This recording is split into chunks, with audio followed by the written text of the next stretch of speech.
I'm encouraged that we are preparing ourselves for as we look at Washington, D.C. and taking back power in this country. What I'm encouraged about is the young people that the Leadership Institute touches.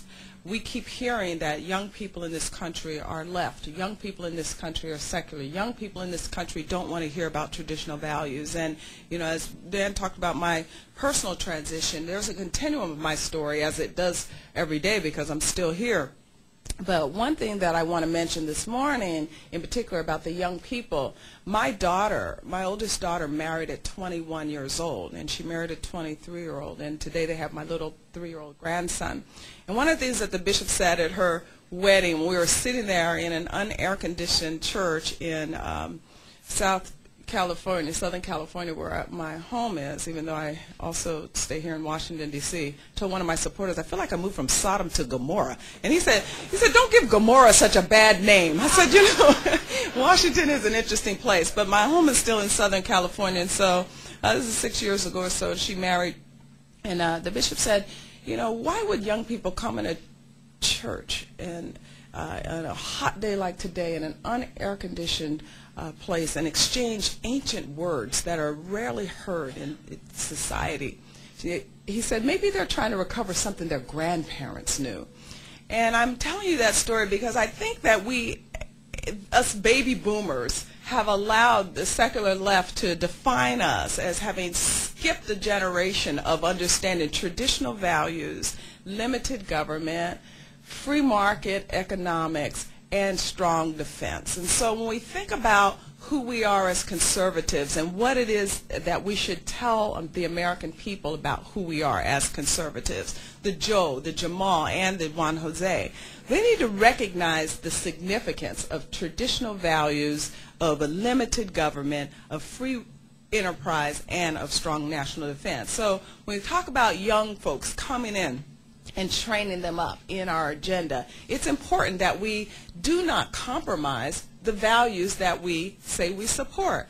You know, I think about my own personal journey into the conservative movement, if you will. As was mentioned, I did live a very aggressive life. I lived the lie of the left. I experienced what they say about freedom, sexual freedom. I was in and out of their abortion clinics over and over again. In fact, it had become birth control for me. It wasn't until after the 4th time that I went into one of their so-called safe, legal, rare clinics that I had a gut instinct way down deep inside that there has to be something wrong with killing your offspring. And I ended up having that next child, the one I just described to you, that actually married very young.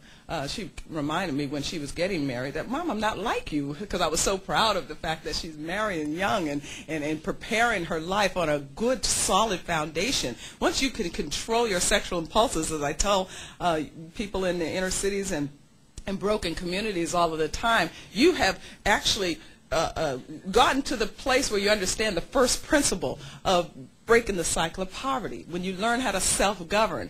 Well, I didn't know these things, and so I just lived aggressively. I lived in the drug life and the criminal life. And so once God found me in that little black hole and got me up and shook me together, and I started on this new journey and began to process new information about how to live, I stumbled into the conservative movement. I was getting pretty fat, actually, just kind of sitting in my church, as many of us do sometimes, and just reading the scriptures, and my little life was beginning to work because the conservative principles that this country was built on work very effectively in individuals' lives. This is the reason we have to limit the role of government, so that people will take upon themselves the first step to wholeness, and that is self-government, to recognize that we have a moral obligation to be responsible with the choices that we make.